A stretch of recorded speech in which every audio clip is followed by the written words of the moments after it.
Folks that are trying to call you from the way. all the time. What's up? What's up, everybody? What's going on? It's your boy, Mr. Wick and D-Boss, D Boss, and this is Case Studies, episode number 3. number 3. Man, we got a good one for you, Mr. D This Boss. is a good one. Man, so we want to thank you guys for tuning in today, and we want to say hello to everyone, and welcome to the brand new episode of Case Studies with myself, Mr. Wick, and Mr. D Boss. This episode number 3, and it's a good one. Today's topic is the importance of copyright. The importance of copyright. Copyright law is a kind of intellectual property that protects creators of original material from duplication or use of that material by anyone without the express permission of the originator. Copyright protection for your music is granted automatically when you record the song. But if you want the full power of the law behind you, you have to register the copyright. I want to say something real quick. I did not know that was facts. So if we go to your studio, Right. I could record something. Right. I'm copywritten to an extent. To an extent. And then to get the full power of it, then I go through these steps that we're going to talk about. Copyright. I didn't realize that. Yeah. So a question we've always talked about was I know when you do artists and you record artists, and I know you had talked about before how long keeping it on your laptop or keeping that session. How does that work? It's according to what the agreement is with Okay. you and that artist. If you are the producer, creator, whatever it may be, and y'all have an understanding or agreement, whomever owns the masters, if he's minus outright, the body of work, he's bought it outright. Obviously, you give him everything that he's done, including the sessions, all the stems, et cetera, et cetera. You give that to the artist. Okay. That's when he has sole control and ownership of what's been recorded. Okay. But if there's agreement and that agreement hasn't been fulfilled, that still belongs to the studio that it was recorded at. The people, who own that contract, whoever paid, Nice. et cetera, et cetera. Okay. So, Okay. Yeah. So it's a lot we're going to be talking about when it comes to copyright. This is extensive research we've done on it just to make sure we're not telling you nothing wrong. But it's a lot dealing with the importance of copyrights in all that you do. So, and this is not even just about music either. This is copywriting book or whatever it may script be, or anything. Instrumentals, all the above. Okay. All the above. So, I tell you what, we're going to prepare ourselves. Okay. Like I said, we got a possible commercial break getting ready to come up, and we're going to take a quick 30, Mr. D Boss. Okay, sounds good. We'll be right back with the topic of discussion. Just asked about Wix, located at 2405 South Collins Street, Arlington, Texas. And Wix has what you need for your special occasion. From birthdays, graduations, holidays, pop-up workshops, album releases, and much more. We have custom lighting, stages, high-quality sound, and free parking. Visit us on the web at wix.live or call in today, 817-652-1121. Live Wix. Come see us. Yeah. Okay. We can kind of just elaborate a little bit on it. Okay. Shows won't be long. So. Right. Okay. We're back, episode 3. This is the importance of copyrights. Copywriting is pretty much like the first after recording. It's probably is it the next step in regards to fully getting that song out? Would you say, or is there another step before copywriting? My personal opinion, what I've always done, especially with my music and what I've done in my writing and stuff like that, I've always made sure I recorded, did what I did. And before anybody listened to it or we put it out there, I go to copyright and do my SSRT forms, fill out my body of work, and then go to BMI, ASCAP, and upload it on there. Because once you get those numbers and stuff like that on it, you're now copyrighted. So I would normally do it after I've already fulfilled that work. Okay. So it said we did the research. Some of these numbers may be different now. Of course, it says to copyright music fully, First step is a completed application form, whether you do that online or a paper application. A non-refundable amount of $35 if you file online, $85 for a paper filing of the music of the application. And you must also, the third step is to do a non-returnable copy or copies of your work. I kind of got an idea of that, but well, could you explain that a little more? No, non-returnable. I mean, I'm not for sure about that. I have to look into that part. But this has changed a lot so much, man. Like I did mine all online. Okay. So and the prices was a little bit different. Yeah. Back then. I think it was probably $15, 16, Okay. $20 at the most, probably 30. But on paper filing, it was like 85. So they've obviously went up and stuff like that. But okay. Returnable copy, if you mail it, I'm thinking if you mail it out to them, they mail it back. You got to mail it back to yourself. Yeah. I don't know if that's something like the. I think we're going to talk about that later. That's actually in the 8 basic facts, but that's number 8. That's the poor man's copyright. Oh, is that the poor man's copyright? Where you mail it to yourself, and Okay. and I guess it's in the postal system. You got a stamp on it. Okay. That's considered the poor man's copyright, which isn't good copyright protection. I don't guess it stands up in court anymore. I don't know. I've heard that in the long run that it'll stand up, but then again, I've heard people say it won't stand up. Okay. I wouldn't want to do it like that, no way. But Yeah. when folks are lazy and don't want to put themselves and take care of business like they should take care of business, and I'm not going to say that's what they could do, or which you could do better than that. Yeah. So if you're serious about your about music, or like I said, a scripture writing, or something you're doing that's going to require, can make you some money, you need to take all the necessary steps. All the necessary steps. Just to cover yourself. And first and foremost, these steps, I mean, like you say, when you go online, completed application, you go to copyright.gov, I mean, that's pretty much in everything you're doing where you have to go now. Yeah. Yeah. So even if it kind of walks you through it too. So it's not difficult. It's simple and plain. Yeah. Yeah. If you don't understand it, make sure you get somebody who understands it. Get you entertainment attorney that can help you fill out all the information, or hire somebody. That's where, really and truly, that's where your team of people, that's where your team comes together, when you start hiring people to put them in place to do things like this. That's what the big wigs do. So let's get into the 8 basic facts every musician should know about copyright law. The first one, copyright protection is present at the creation. I think we talked about that. As soon as you lay the track down, vocals in the studio. Well, it's documented. So even in a session, your session is documented when that session first started.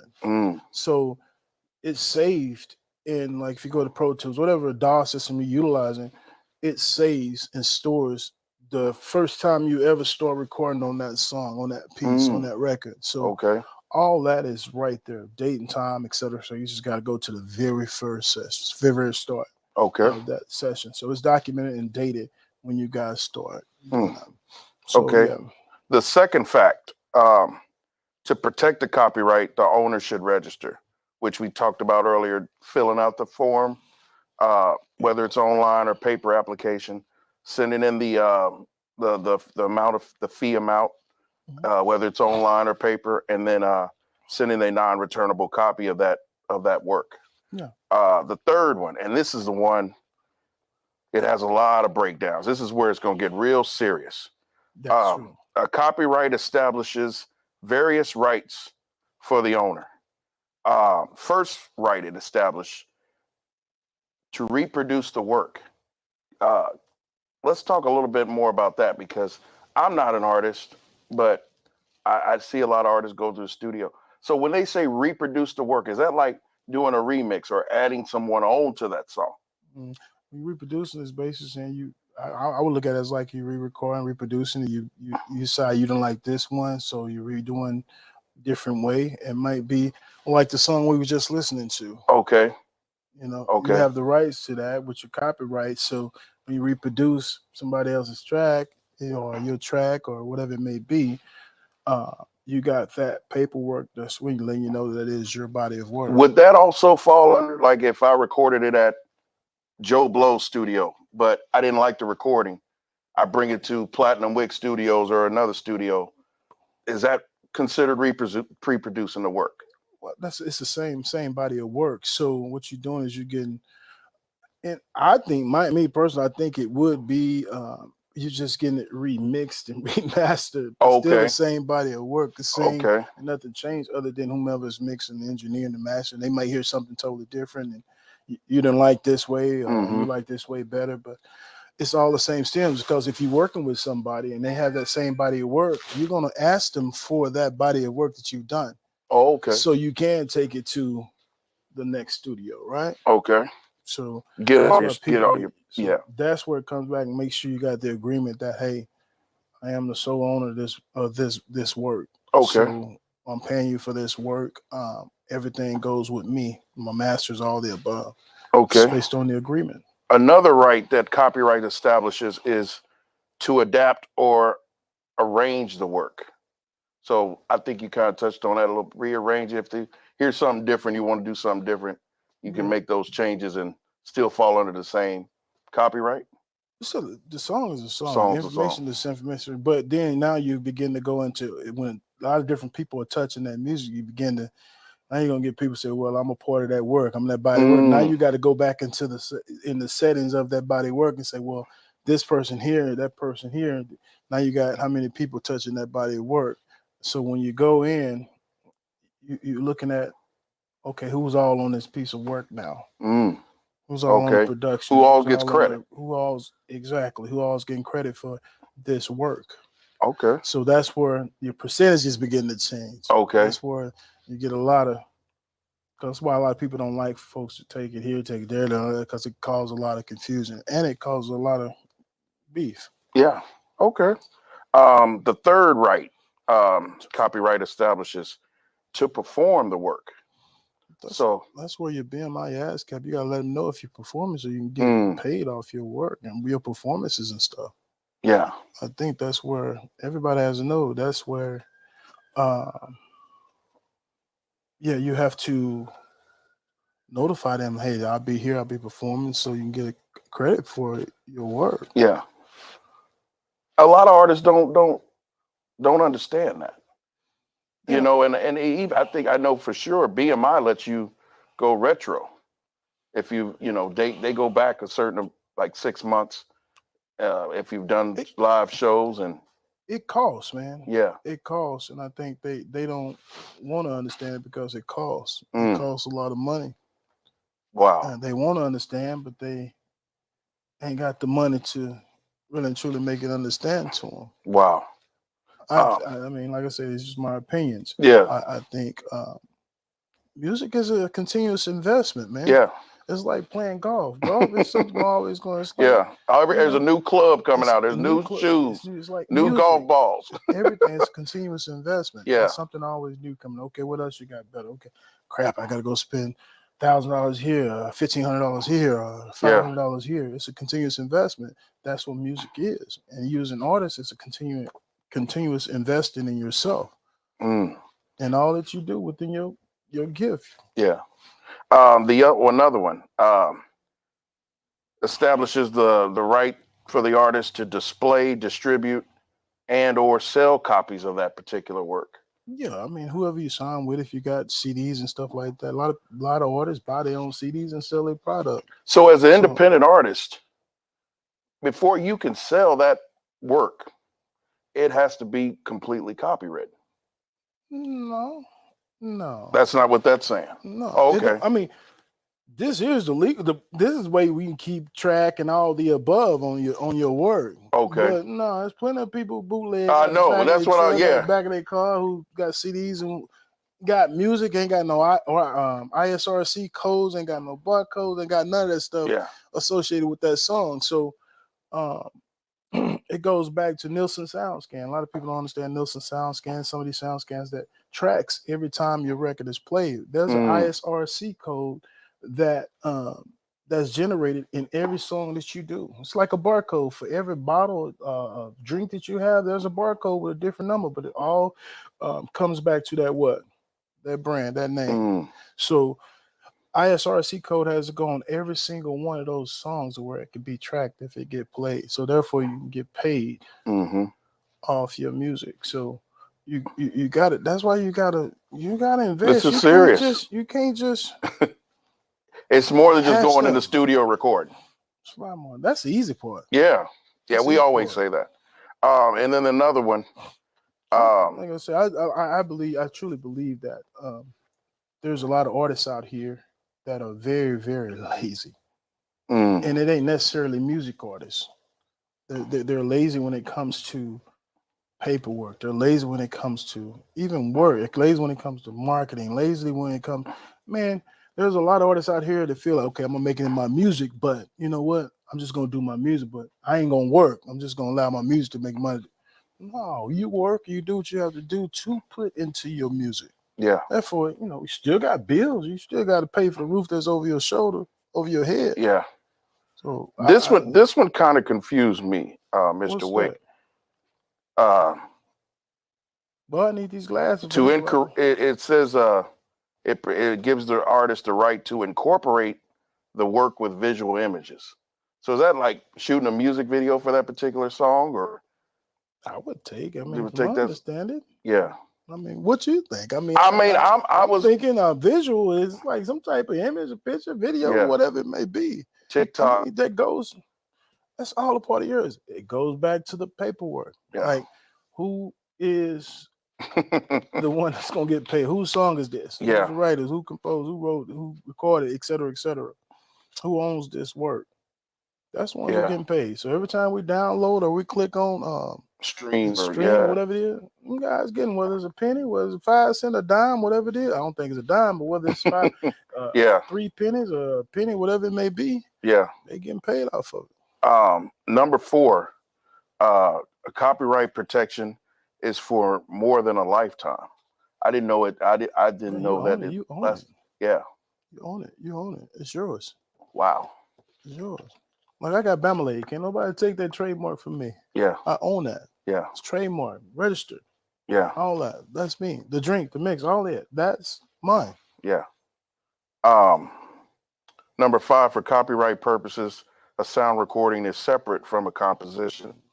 Number 6, published and unpublished musical works may be copywritten. Yeah. Number 7, special rules apply to those who want to perform cover versions of copyrighted songs. That's true. That's you know what? All this is true. Published and unpublished, it can be. Obviously, we know it can be copyrighted. I mean, if you write a song, you do it, you perform it, whatever it is, it can be copyrighted. But you got to make sure. I don't know about you. You get it copyrighted before somebody else try to get it copyrighted. So that's what you have to be careful of. And then I think you said it earlier about how many people are on it. Make sure all the percentages are right. Yeah. All the people are credited that contributed to the song. Definitely. Yeah. So I think you got 100%. I think if I'm not mistaken, you got 100%. And all it has to be broken down. Yeah. What's my credits? What's my percentage? Et cetera, et cetera. So special rules apply to those who want to perform cover versions of copyrighted songs. That's a topic in itself. Yeah. Topic in itself. People out here, there's a lot of people doing covers. The ideal when you do a cover, in my opinion, is to you got to blow it out of the water. You can't just sit here and mimic the same thing that the person who originally sung the song. You have to blow it out the water. You got to do something so unique on that cover that's going to draw attention to that song. Make it your own. So, like I speak on Anaya Lamise. She did a cover of "Boot Up." She blew that song out of water. She blew it up. Yeah. That's the uniqueness of it. And she's drawn a name for us. We all family. We family. Yeah. So from my hometown, Cleveland, Texas. So shout out to Anaya Lamise. Keep doing your thing, young lady. She blew it out the water. That's how she got her notoriety. She's very, very gifted, very talented.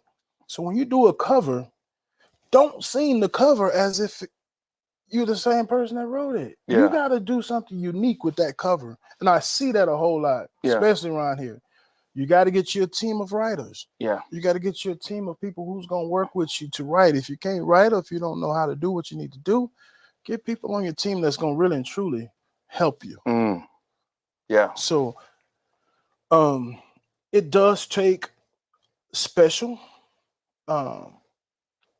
rules. There's special rules applied to those who want to perform cover versions of copyright. You got to get permission of all that stuff to do all that stuff. You got to get permission of it. They're not just going to let you, they're going to veto all that stuff. That's probably even includes doing it live. Or is that a different? If you're doing it live, if it's streamed, then you try to post it to go. Yeah. You know what I'm saying? Everybody sing everybody's songs. Okay. And that's according to you going the extra steps to try to make profit off them folks stuff. That's the thing. It's a nasty cover business. bands out there. Oh yeah, it's cover bands out there. But 9 times out of 10, a lot of these cover bands is just doing cover bands, but they're not trying to do nothing else with it. Gotcha. Okay. Like I say, this is all my opinion. Yeah. What I think. We've covered a lot. Let's take another quick commercial break, and we'll be back with more. The importance of the copyrights. The importance of the copyright. That's right. So.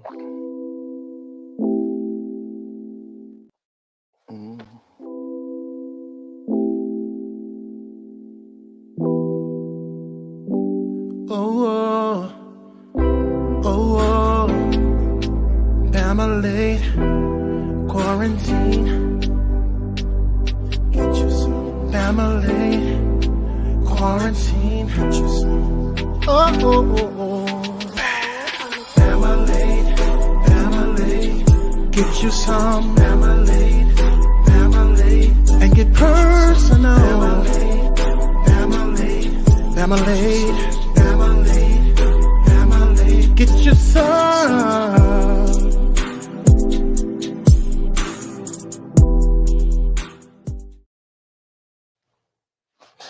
And we're back, man, from that commercial break. Thank you guys for tuning in. Hey, we want to shout out everyone who's tuned in right now. And we're talking about the copyrights, importance of copywriting your material, your work. So we want to thank you guys for tuning in, man. We don't want to be before you too long. That's why we want to keep everything short, simple, and to the point, man. Yeah. So we missed one, Duh. We missed one. And it's one that really and truly needs to be talked about. And that's the poor man's copyright. Isn't good copyright protection. What's your idea of it? As I speak on that, I remember that was the way to go for a lot of artists starting off, mailing it in the postal system to themselves. I think another form of laziness. Just sending it to yourself back in the mail and wasn't really no cost. And you didn't do the forms. Right. You didn't pay the fee. Right. And then I think a lot of songs have been taken from people that way. I think so. I I do. Yeah. Just think about the people before us. Yeah. Yeah. You have to. This is a song, a movie script, can change your life. And you put all that time into creating it. The least you can do is protect it. It's like a child. That's true. You need to be serious about it. That's true. And like I said, these numbers have changed, the amounts have changed, but $35, $85 in the grand scheme of things is small change to the potential that song or that project or whatever can make. So, I mean, just protect it, value it. So. Mic's covered. Oh, okay. I can't find it. It's on your collar. This collar or the other collar? Oh, there it is. Okay. Is that a little better? Okay, I'm sorry. Yeah. Okay, I'm sorry. It's all good. Forgive technical issues, but mic issues. But my idea of that, man, and I grew up on this, and these are words or letters. Think about the letters in the word poor, P-O-O-R, right? Okay. And when you think about a poor man's way of copywriting, it makes me think of those words, those letters, P-O-O-R, passing over opportunities repeatedly. So when I think about when folks utilize the word poor and they use this poor and stuff like that, that's let me know that really and truly they rather pass over opportunity to be great and keep that mindset. So I think if you sitting here and That's a heck of a you, nugget right you there. sitting here, you don't ever hear me say the word poor Right. because if I got an opportunity, this man has an opportunity. Yeah, guess what? I know he gonna take it. I know she gonna take it. Yeah. You gonna take Yeah. it. I'm gonna take it if it presents itself to something that's positive. Yeah. You know, this is a thing here that if it's your body of work, it's your music, you got to take every step to make sure that that music is yours for life. Mm. And by you putting a stamp on it and mailing it to yourself, that's bull crap. Yeah. Even though that was the way of the times back then, this and that, it don't hold up. I don't think it hold up. And if it is, hey, so be it. But I don't think that junk holds up. I don't either. I So, mean, like I say, the best thing to do is so simple and so easy now to go online and copyright your stuff and upload it to BMI. Make sure you got all your ducks in a row. It's too easy. yeah. It's too easy. So passing over opportunities repeatedly, man, I think that would be the case for them, and they mentally entrapped Mm. with not getting it It's done. more of a hobby for them instead of seriousness. Every gift the good Lord gives me, and I'm utilize myself example. Every gift that the good Lord gives me, I'm going to utilize it.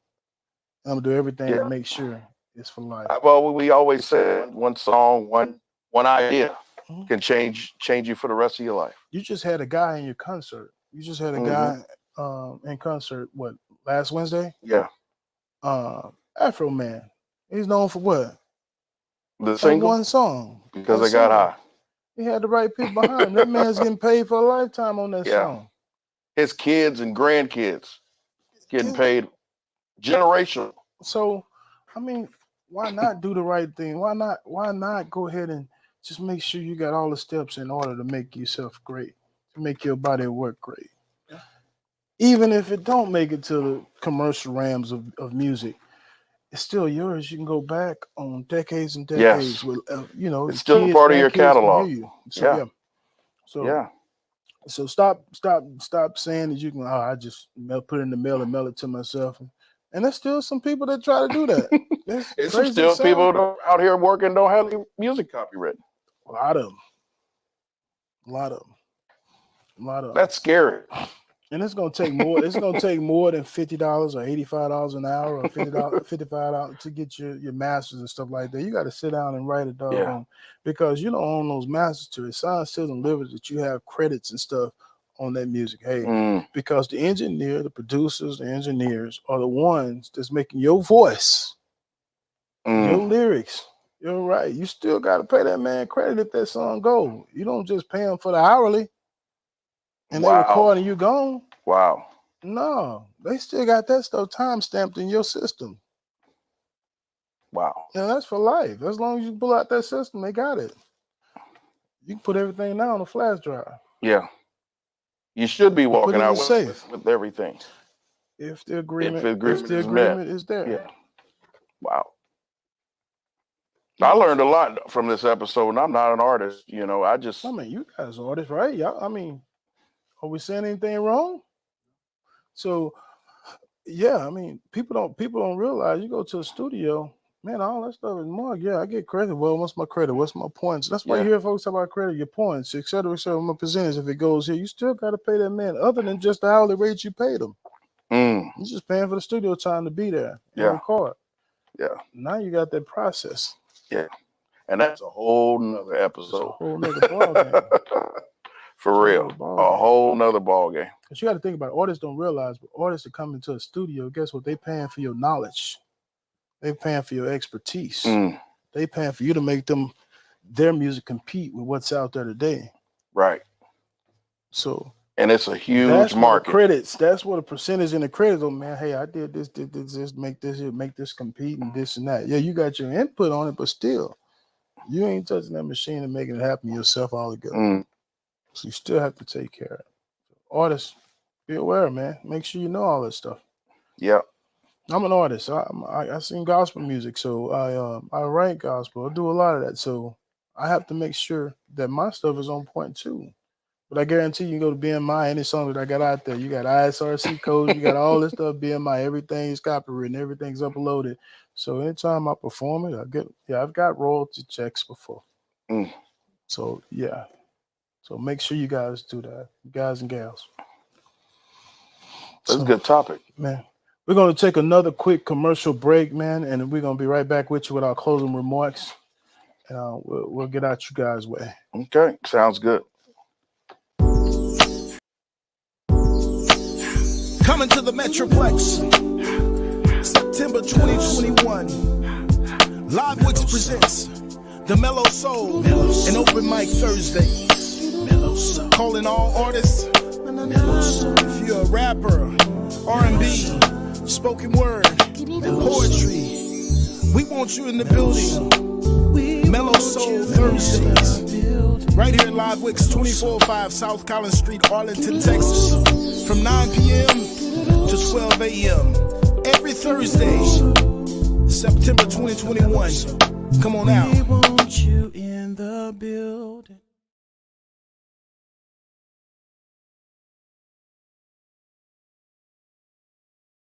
Right. But if you don't talk, I can't got no choice. Okay. And we're back. You want me to do the closing or you want to do it? You can do it. All right. So me talking all day long. Again, we want to thank you guys for tuning in to our podcast today. Case studies with Mr. Wick and D Boss. Thank everybody again that tuned in. Thank Live Wix for the facility, for the amazing set. Thank you to our sound engineers and all the other staff that helped make this podcast possible. In closing, artists, be more aware of what you're doing. Take more pride in what you're doing. I say it all the time. One song can change your life. One idea can change your life, and protect it like as if it were your child. And also understand, I think we touched on it, understand that it's more than just going in the studio recording. That's the easy part. There's a bunch of other levels to it once that music is recorded and taken care of. Then the real work begins, because you are your own label. So you have to do the steps that a record label would do that until you get signed. So again, I would just say be aware and care about the music that you're doing. Whatever, even if it's not just music. If you're an author, protect your work. So, Mr. Wick, you got any closing remarks? Just piggyback. I mean, the 8 basic facts. The 8 basic facts every musician should know about copyrights. Yeah. And we stated them here, and it's all online, so you can go and get those facts. So, just understand basic instruction before leaving Earth, man. God gives us all these gifts, and that's what Bible stands for: basic instruction before leaving Earth. So, utilize your gifts, but respect your gifts. And be thankful for your gifts, and let your gifts draw interest. Okay, so hey, that's what it is. Follow steps, man, and I promise you, you'll be all right. The end result will be great. All right. Thank you guys for tuning in again on this case study, episode 3, the importance of copyrights. I'm Mr. Wick. I'm D Boss. We'll see you next week. Peace. Peace out.